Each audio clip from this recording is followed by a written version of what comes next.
Halo semuanya, selamat datang dan bertemu kembali bersama Search ID. Hari ini, kita akan membahas sebuah film yang penuh dengan ketegangan dan makna mendalam. Film ini berjudul Platform, disutradarai oleh Galder Gastelu Urrutia.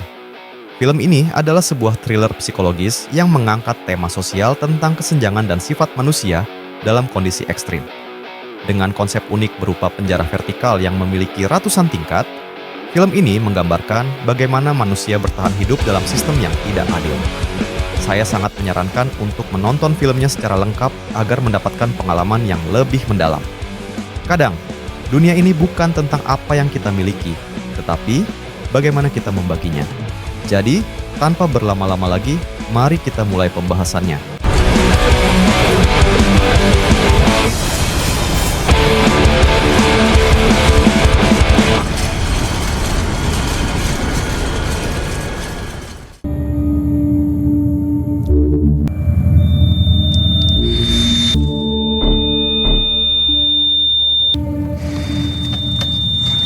Di awal film, seorang pria bernama Goreng terbangun dari ketidaksadarannya di sebuah ruangan berbentuk lubang, seperti penjara bertingkat. Ia sekamar dengan seorang kakek bernama Trimagasi. Kita sebut saja Pak Tua. Saat Goreng masih kebingungan mengenai tempat ini, Pak Tua mulai menjelaskan apa yang ia ketahui.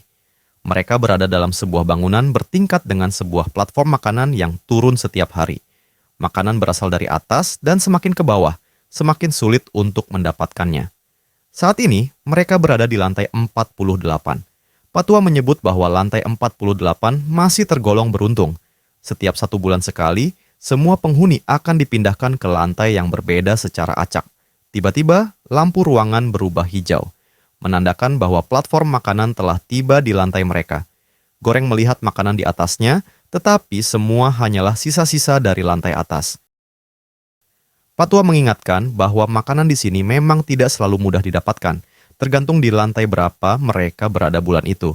Saat Goreng mengambil sebuah buah untuk disimpan, tiba-tiba ruangan menjadi sangat dingin.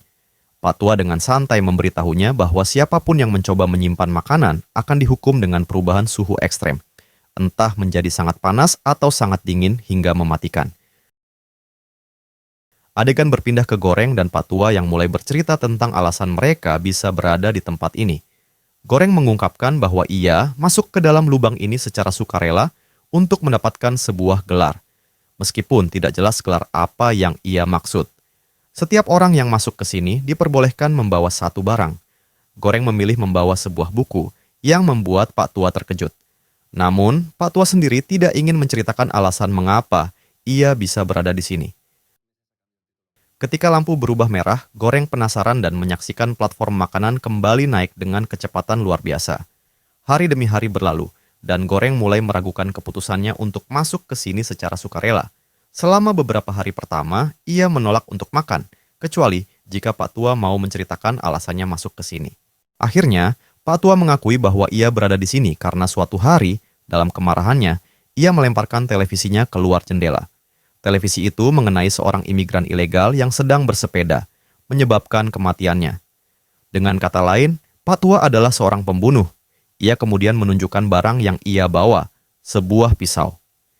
Hari berikutnya, saat platform makanan turun, muncul seorang wanita bernama Miharu. Pak Tua menyarankan Goreng untuk tidak memperdulikannya. Ia bercerita bahwa setiap bulan Miharu turun ke bawah untuk mencari anaknya.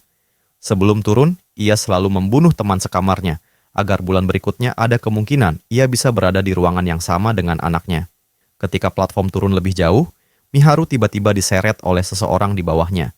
Namun, dengan brutal, ia membunuh orang-orang itu dan melanjutkan pencariannya. 1 bulan berlalu. Ketika Goreng terbangun, ia mendapati dirinya terikat di kasur. Kini mereka berada di lantai 171. Pak Tua mengikatnya karena di lantai ini, makanan hampir mustahil untuk sampai ke mereka. Pak Tua berencana untuk memakan Goreng agar bisa bertahan hidup. Hari di mana Pak Tua mulai mengeksekusi rencananya pun tiba. Saat ia akan mulai memotong tubuh Goreng, platform makanan turun dan Miharu muncul. Ia langsung menyerang Pak Tua, melepaskan ikatan Goreng, dan menyuruhnya membunuh Pak Tua. Keesokan harinya, Goreng bangun dengan keadaan lemas. Di hadapannya, ada makanan yang disajikan Miharu. Entah apa isinya, tetapi kemungkinan besar itu adalah tubuh Pak Tua. Setelah itu, Miharu melanjutkan perjalanannya mencari anaknya. Adegan berpindah ke sebuah dapur. Para koki tampak panik, dimarahi oleh atasan mereka karena menemukan sehelai rambut dalam makanan. Goreng kini berada di ruangan lain, kali ini di lantai 33. Ia sekamar dengan seorang wanita bernama Imo Guiri. Kita sebut saja Mbak Imo. Ia membawa seekor anjing kecil sebagai barang pilihannya. Adegan berpindah ke masa lalu saat Goreng diwawancarai sebelum masuk ke sini. Saat ditanya makanan favoritnya, ia kebingungan, tetapi akhirnya menjawab, escargot à la bourguignon, siput khas Prancis. Ternyata pewawancara itu adalah Mbak Imo sendiri. Mbak Imo menjelaskan bahwa tempat ini bukan penjara, bukan pula lubang, melainkan pusat regulasi mandiri. Ia percaya bahwa sistem ini dirancang agar manusia bisa mengatur diri mereka sendiri. Jika semua orang makan secukupnya, semua bisa bertahan hidup. Namun kenyataannya, orang-orang di atas menjadi serakah dan tidak peduli dengan yang di bawah. Mbak Imo meyakini bahwa lubang ini hanya memiliki 200 lantai. Hari demi hari, ia berusaha menyampaikan pesan untuk berbagi makanan, tetapi tak ada yang mendengarkannya. Hingga suatu hari, platform makanan turun dengan Miharu yang terbaring lemas di atasnya. Goreng dan Mbak Imo menolongnya. Namun, malamnya, Miharu diam-diam membunuh anjing Mbak Imo dan memakannya. Mereka pun bertengkar hebat, tetapi Goreng berhasil melerai. Bulan berikutnya, Goreng terbangun di lantai 202. Mbak Imo sudah mengakhiri hidupnya. Goreng mulai menyadari bahwa ruangan ini lebih dari 200 lantai. Ia bertahan dengan tekanan batin dan terus dihantui bayangan Pak Tua yang menyuruhnya memakan tubuh Mbak Imo. Bulan berikutnya, Goreng sangat beruntung. Ia berada di lantai 6, sekamar dengan seorang pria kekar bernama Baharat. Mereka memiliki makanan berlimpah, tetapi Goreng punya rencana. Ia ingin memperjuangkan keadilan. Bersama Baharat, ia menaiki platform makanan dan turun ke bawah, membagi makanan secara adil. Mereka berencana untuk membagikan makanan mulai dari lantai 51 ke bawah.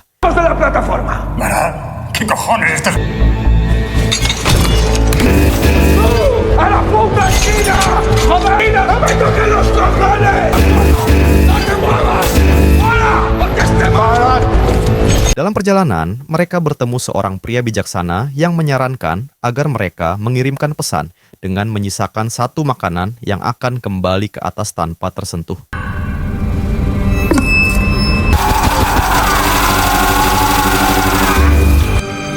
Amigos, no queremos problemas. Se va a morir de todas formas. Saat mereka turun lebih jauh, mereka menemukan Miharu sedang diserang. Goreng berusaha menolongnya, tetapi Baharat terluka parah. Miharu akhirnya tewas.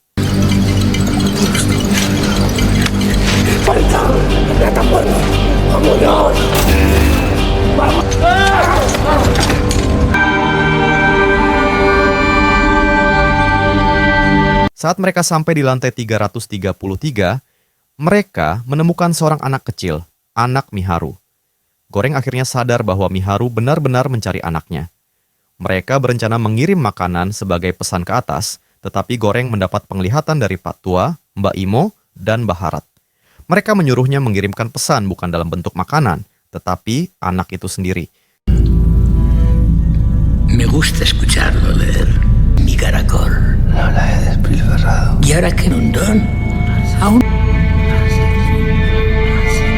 Goreng pun meletakkan anak tersebut di atas platform, berharap sistem akan memperhatikannya. Platform turun semakin dalam kegelapan. Pak Tua muncul dalam bayangannya dan tersenyum. Goreng menyadari bahwa misinya telah selesai. Ia pun menghilang dalam kegelapan. Anak itu adalah pesan. Dan hanya waktu yang akan menjawab apakah pesan itu akan sampai ke atas.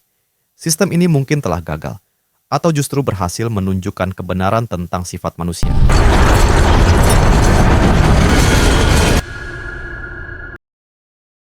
Itulah tadi ulasan dan alur cerita dari The Platform. Film ini bukan hanya tentang bertahan hidup, tetapi juga refleksi mendalam tentang kesenjangan sosial dan bagaimana manusia bereaksi dalam situasi ekstrim. Setiap orang di dalam sistem ini memiliki pilihan, apakah mereka akan menjadi rakus atau justru berbagi untuk bertahan bersama. Pertanyaan ini tidak hanya berlaku di film, tetapi juga dalam kehidupan nyata kita. Bagaimana menurut kalian tentang film ini?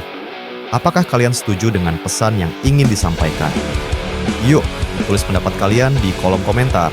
Jangan lupa untuk like, share, dan subscribe agar tidak ketinggalan ulasan film menarik lainnya. Sampai jumpa di video berikutnya. Sebuah pesan tidak akan berarti jika tidak ada yang menerimanya.